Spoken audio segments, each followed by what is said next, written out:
"Save me a seat," the cowboy said, dropping his hat on the empty chair across from the only woman in the fellowship hall nobody would sit beside.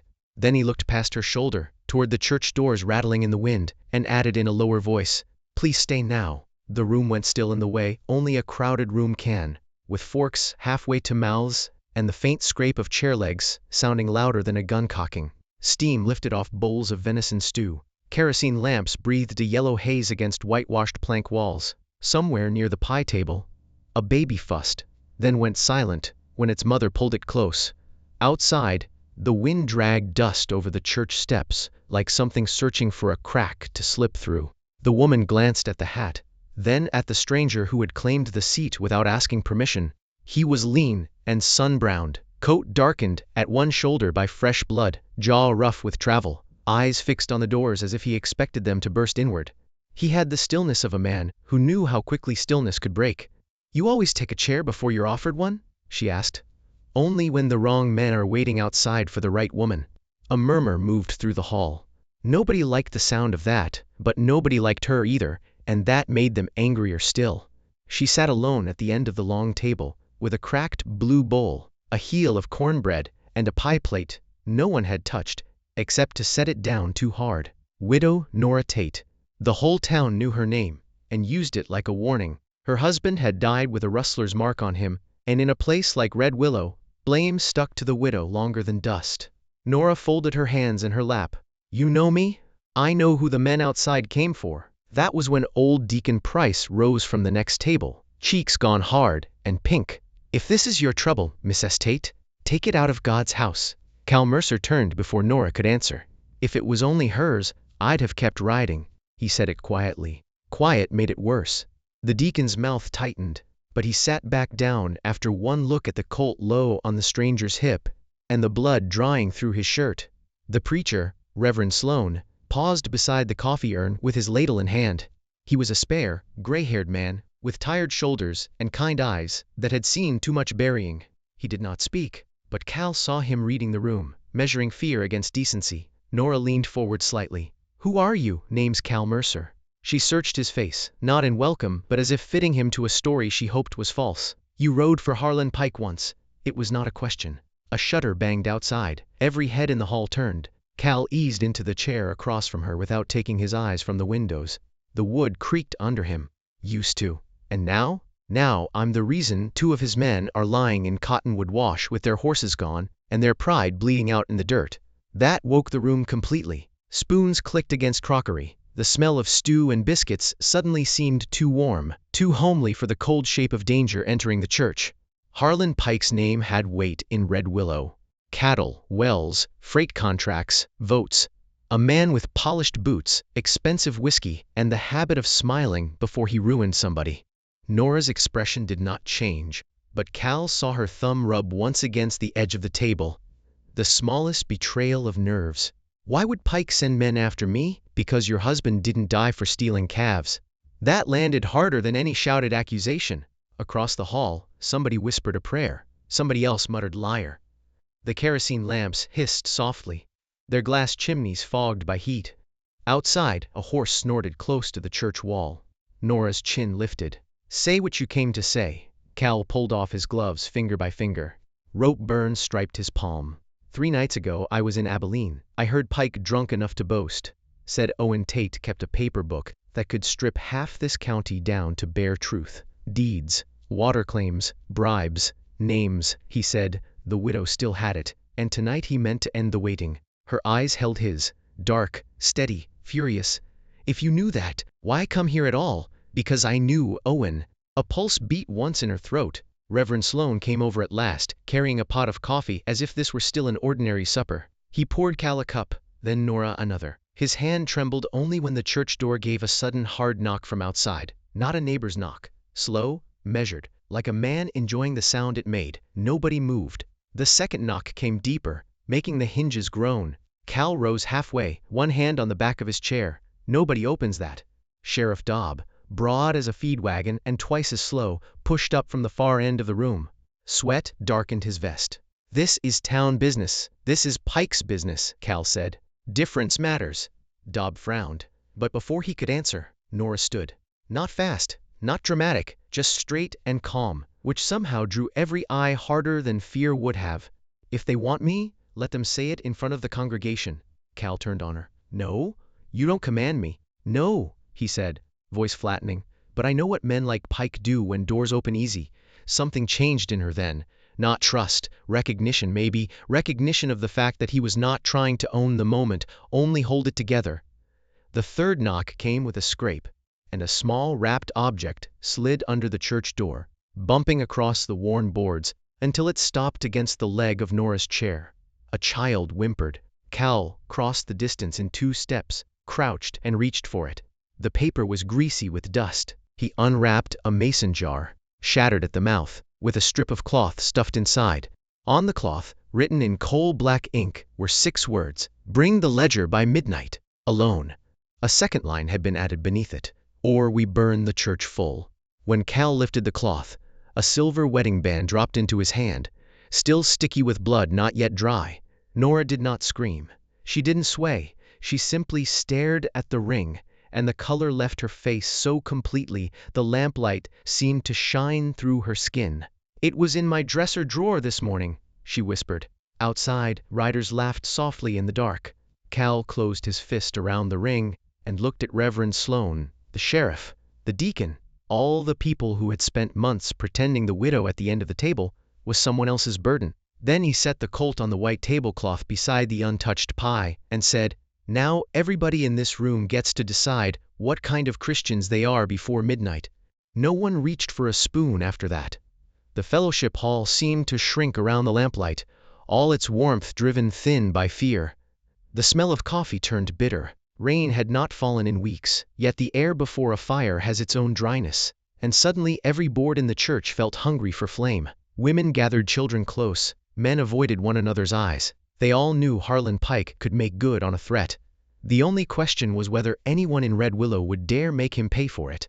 Sheriff Dobb cleared his throat and tried for authority. "Miss S. Tate, if there's a ledger—" "There is," Nora said.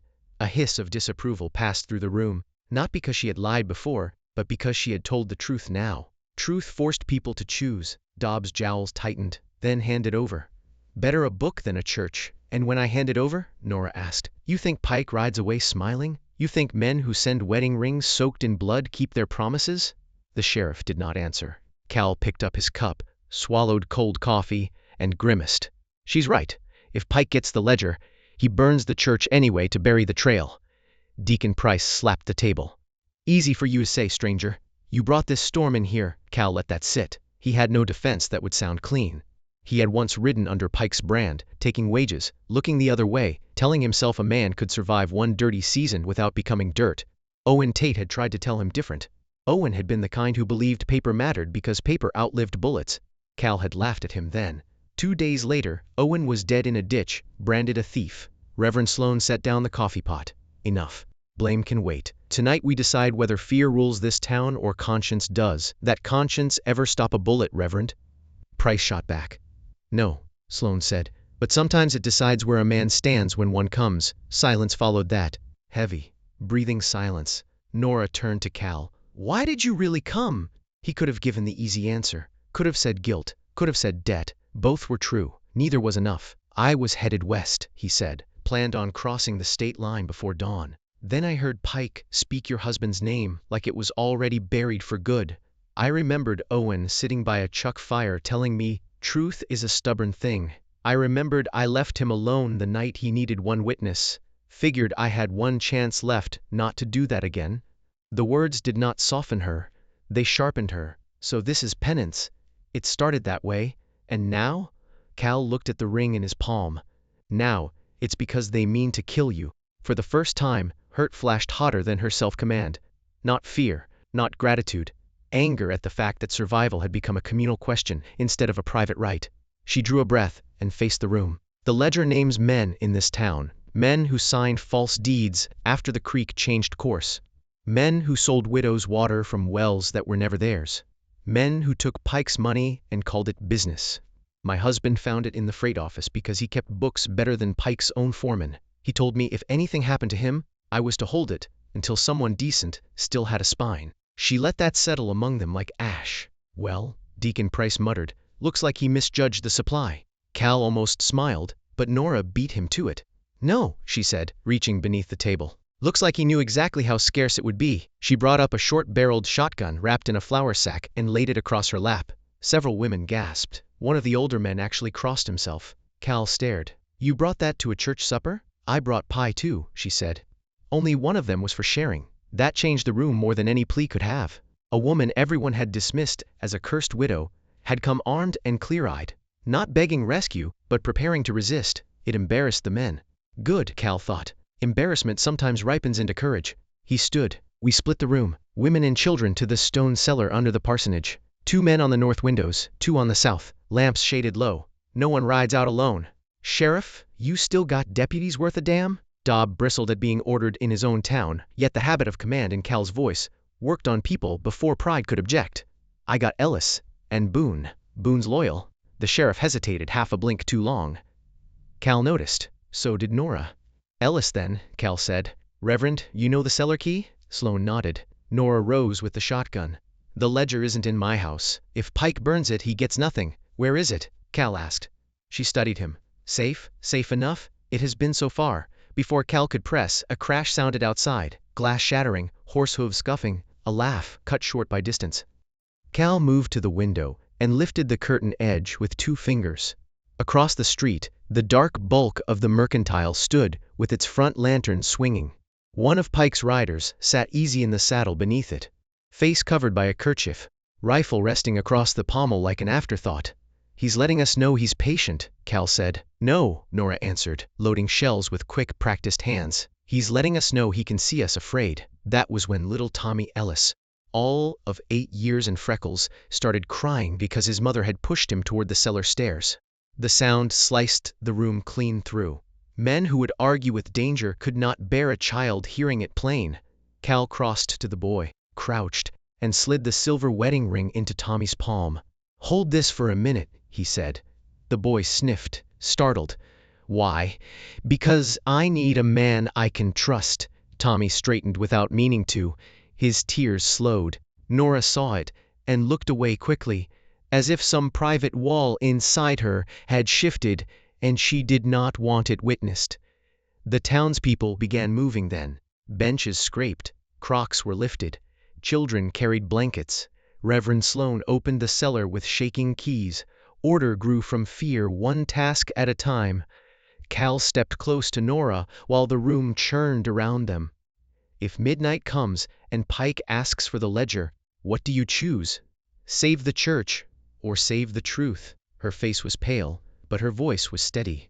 I choose not to let wicked men name my choices for me. He held her gaze a moment, hearing hoofbeats shift outside like wolves testing a fence. Then Deputy Boone appeared in the doorway from the rear hall, breathless, dust on his coat, eyes too wide. Riders on the ridge, he said. 6 maybe more. And Pike himself just sent word. He swallowed.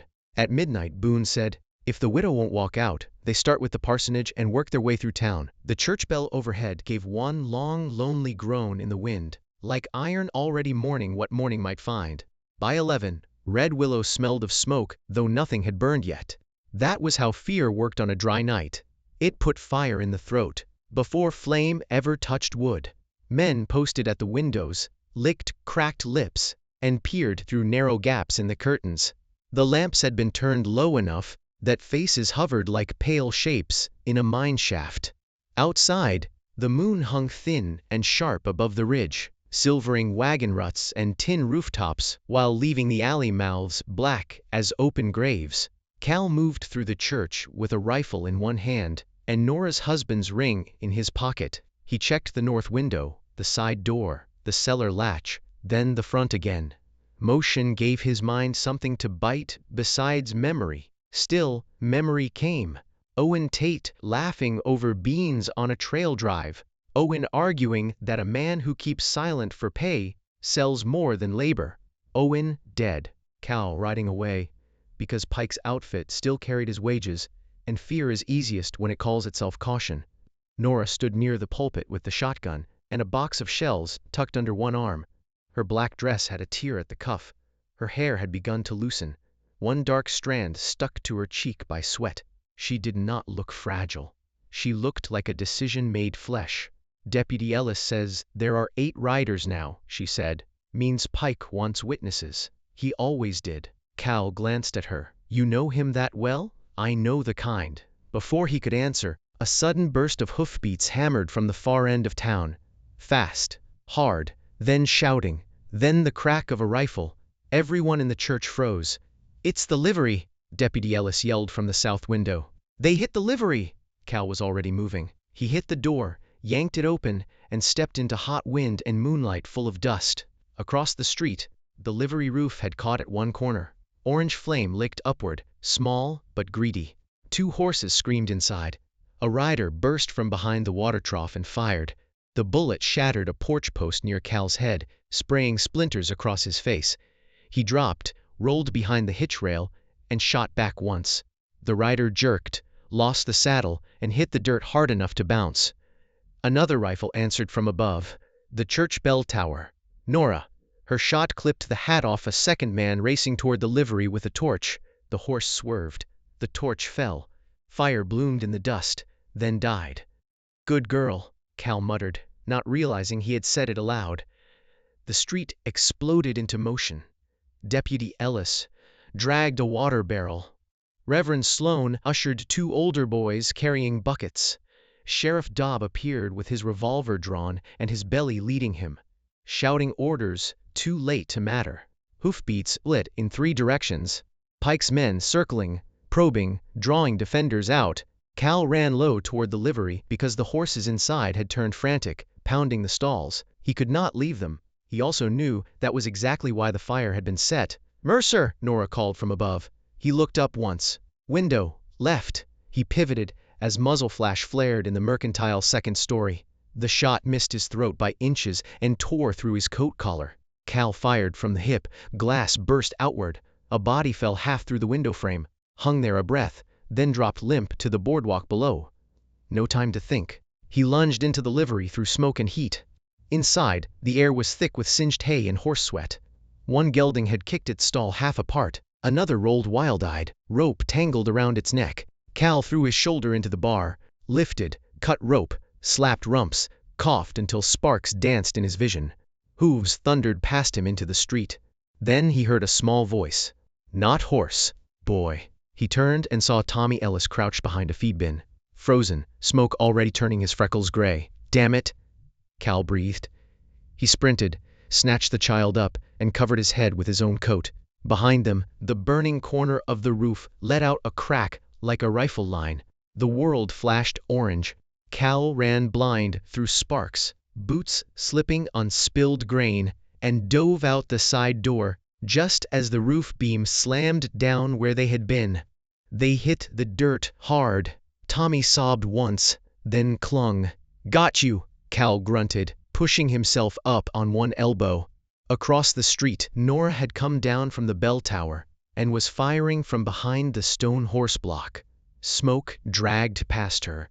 Her jaw was clenched so tight the moon caught white on her teeth. She was reloading when Sheriff Dobb strode toward her with surprising speed, grabbed her arm, and hissed something in her face. Cal could not hear the words, but he saw the answer in Nora's expression: disgust. Then Dobb slapped the shotgun from her hands. Cal's chest went cold. Nora shoved him back. The sheriff drew his revolver and jammed it against her ribs, turning her toward the street. "Everybody hold!" Dobb roared. The shooting stuttered, then stopped one gun at a time until only the livery crackled and a loose shutter banged somewhere in the dark. Tommy was still clinging to Cal's neck. Cal eased the boy behind a trough and rose slowly, every muscle coiled. Sheriff Dobb stood in the center of the street with Nora pinned against him and the revolver hard under her arm. Dust streaked his face. Sweat ran down his temples. For the first time that night, he looked like a man who had chosen a side long ago and was tired of pretending otherwise. "Harlan says, 'Enough games,'" Dobb shouted. "Widow walks out. Ledger comes with her. Church stands." Nora's voice came sharp despite the barrel pressed to her. "Tell them what he paid you, Sheriff." Dobb's face twitched. A rider stepped from the dark beyond the livery flames, then another, and another, until 8 men lined the street in broken moonlight. At their center sat Harlan Pike on a black horse, coat neat, gloves clean, silver conchos glittering like frost. He removed his hat with a small courtly motion that somehow felt fouler than a curse. "Cal Mercer," Pike called pleasantly. "You always did ruin a simple errand." Cal stepped into the open. His rifle felt heavy from smoke and heat. "Funny. I was just thinking you always needed company to do your dirty work," Pike smiled. "And yet here you are alone. I'm not the one hiding behind a sheriff." Pike's eyes shifted to Tommy peeking from behind the trough, to Reverend Sloane near the church steps, to the men with buckets and shaking hands. He saw everything, counted everything. Then he looked back at Cal. "You have till the church clock strikes 12. Drop your gun, bring me the ledger, and I might leave enough of this town standing for a funeral." Cal heard the distant clock in the freight office begin to wind toward the hour. And at that same moment, from the far side of the churchyard, Deputy Boone ran into the open waving both arms, yelling, "Stop, Pike, stop!" He made 3 desperate strides before a shot cracked from somewhere behind him. Boone pitched forward into the dust with a knife buried between his shoulders. No one moved. Pike did not even turn his head. Nora stared at Boone's body, then at the sheriff holding her. Her voice dropped to a whisper Cal somehow still heard across the whole dead street. "The ledger," she said, "was never what he feared most." The first bell began to toll midnight. The first strike of midnight had not finished ringing when Nora drove her heel down on Sheriff Dobbs' boot. He bellowed. His grip loosened, and she threw herself sideways just as Cal fired. The shot tore through Dobbs' shoulder and spun him back into the dust. The street shattered open again. Horses reared. Pike's men shot wild. The second bell hit, then the third, iron booming over gunfire and screaming animals. "Move!" Cal shouted. Nora ran low, not toward the church, but toward Boone's fallen body.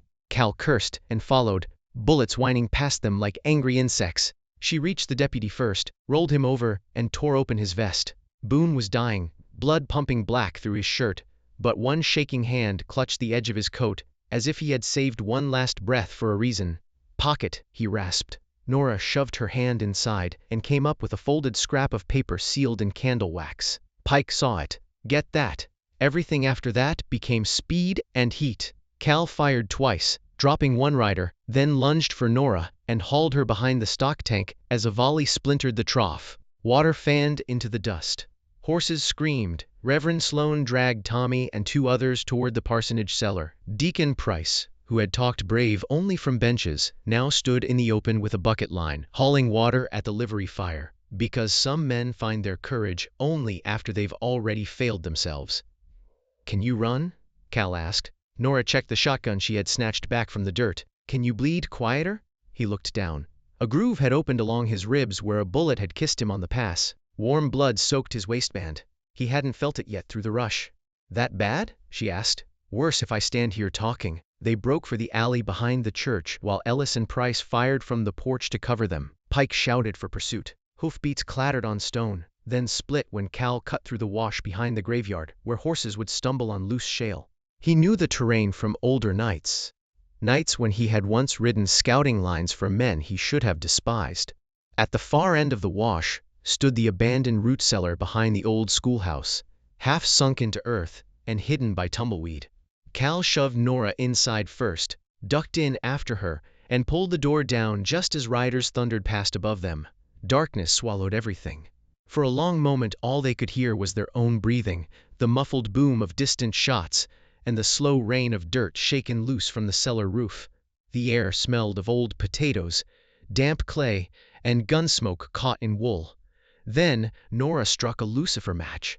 The tiny flame showed her face in pieces, soot on her cheek, hair loose now, eyes bright with shock and something fiercer than shock. Cal sat against the wall because his legs decided for him. When he pressed a hand to his side, it came away slick. "Coat off," she said. "I've had sweeter invitations. Try humor again when you're not leaking." He obeyed. The wound was long and shallow, but ugly enough to need binding. Nora set the shotgun aside, tore a strip from the lining of her petticoat without ceremony, and cleaned the cut with water from a crock in the corner. Cal hissed through his teeth when the cloth touched raw flesh. "You tend wounds often?" he asked. "Owen broke horses that hated men. I learned." His jaw tightened at the husband's name. She noticed. "Don't wince for him now," she said quietly. "You had your chance then." The truth of that sat between them harder than pain. Cal looked at the hard-packed dirt floor. "I know." She finished tying the bandage.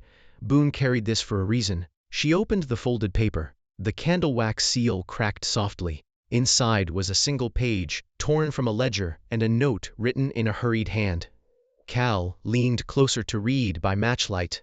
Bell Rope Hollow, Church Tower, original pages. If anything happens to me, trust the woman before the law. B. Nora let out one breath that was almost a laugh, almost a sob. Boone knew, enough to die for it. She folded the note carefully. He was a poor liar. That's how I should have guessed. Outside, a rider called to another in the distance. Farther off, the church bell gave one last faint sway in the wind. Cal rested his head back against the clay wall. I owe you a clean truth, then spend it. He stared at the match until it burned her fingers and she shook it out. Darkness returned, gentler now because they had chosen it. The night Owen died, he found me at Pike's freight shed.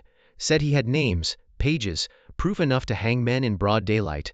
Asked me to ride with him to the judge in Carson. I told him Pike had 3 gunmen at the yard and I'd be dead before sunrise if I crossed him. Owen said some things ought to cost. I told him I was tired of paying. Nora said nothing. I heard the first shot after he rode off. I sat there with my saddle half cinched, listening. Told myself, if he lived, he'd make it home.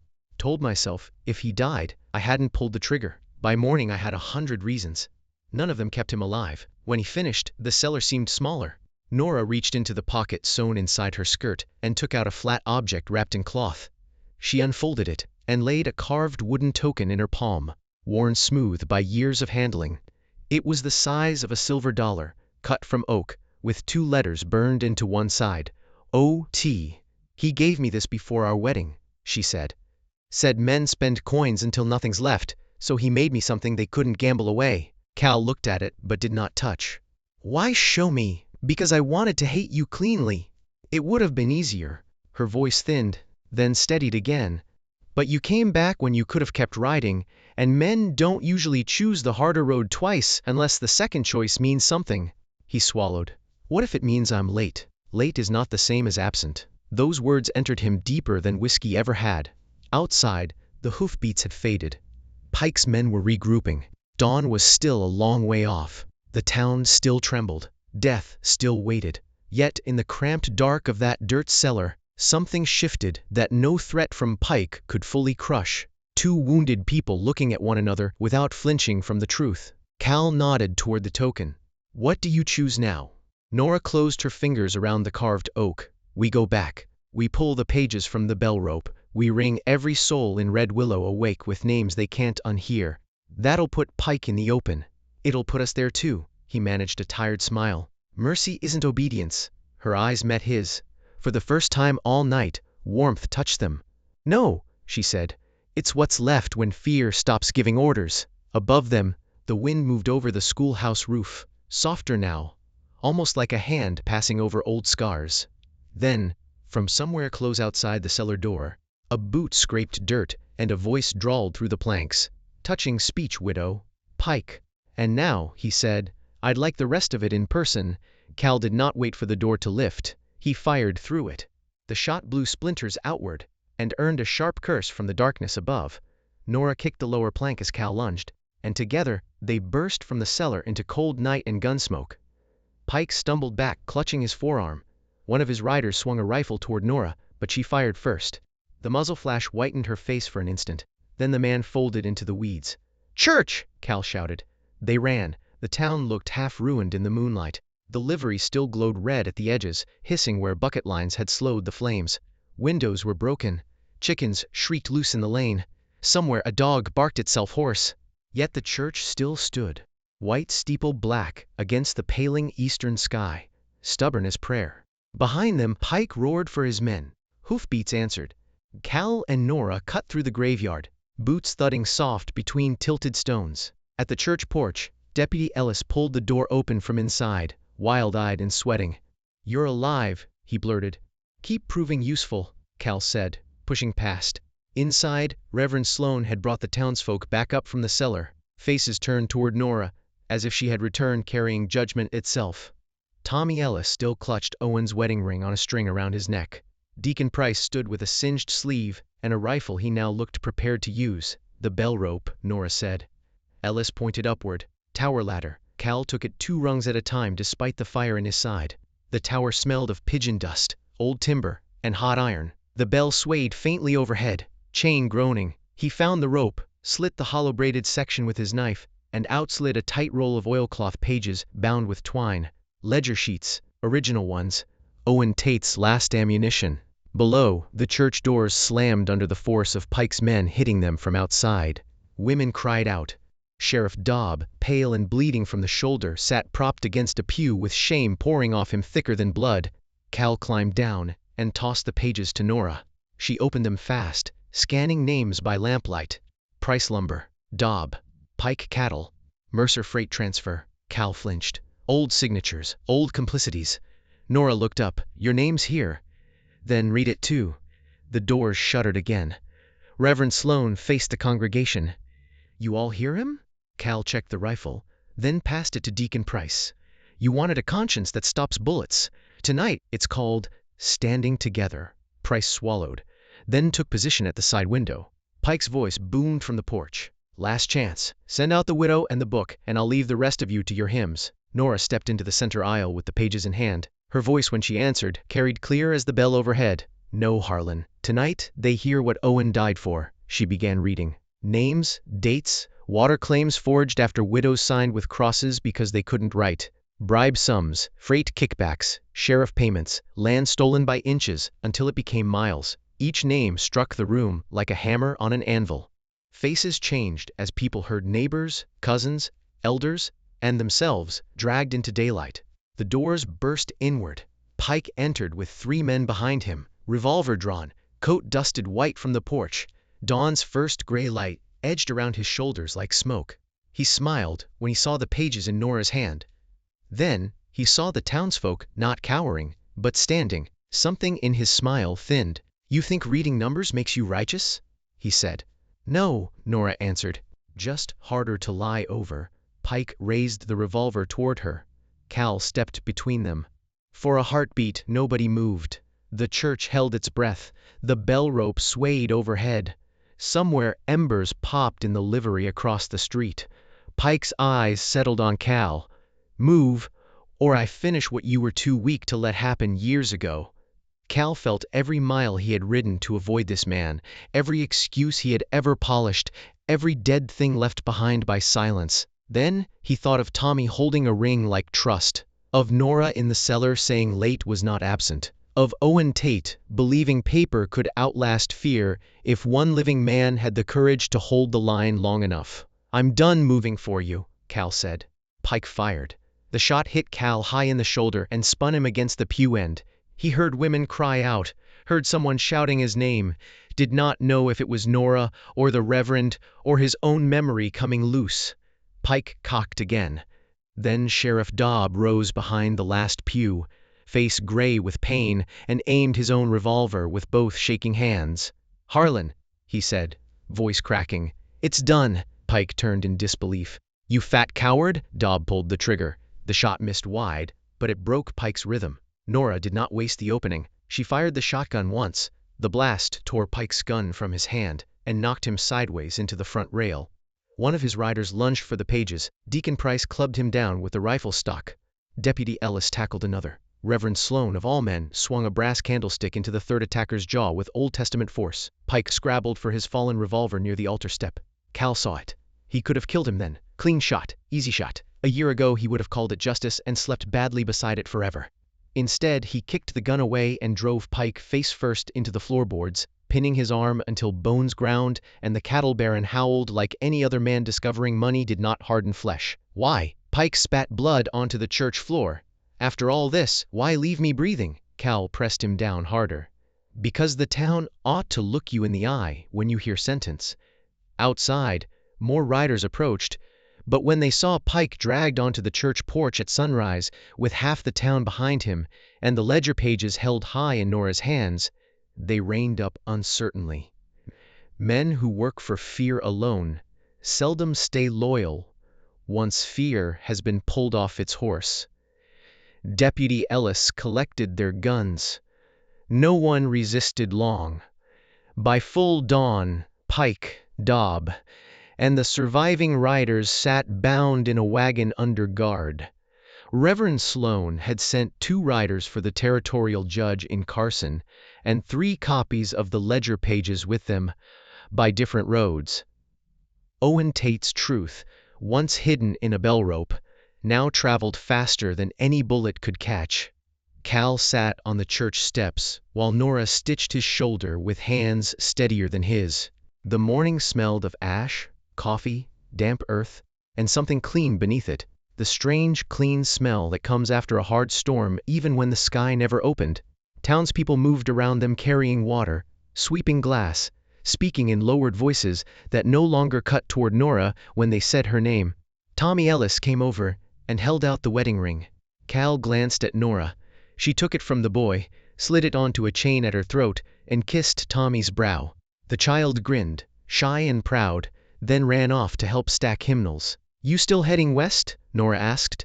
Cal looked at the road beyond the cottonwoods, pale under sunrise. For a moment, he saw the life he had nearly chosen again: dust, distance, no witness, no belonging. Then he looked back at the church with its broken door and standing steeple, at the woman beside him with ash on her sleeve and iron in her spine. "If I go," he said, "it won't be because I'm running." She tied off the last stitch. Good. A week later, Red Willow held another church supper. This time the tables were mended, the lamps polished, and every chair filled before the stew cooled. Nora arrived carrying blackberry pie. Conversations paused, but not from contempt. Space opened for her at the long center table. Cal came in last, shoulder bandaged beneath a clean shirt, hat in hand, sunlight at his back. She looked up as he stopped beside her chair. He smiled, the worn kind that belongs to men who have buried something heavy and do not intend to dig it up again. "Save me a seat," he said. Then, softer, for her alone, "Please stay now." She did. And when evening laid its copper light across the churchyard, the last thing the town saw before the lamps were blown out was 2 shadows sitting side by side beneath the cottonwood, while the bell above them held the sunset like a promise finally kept.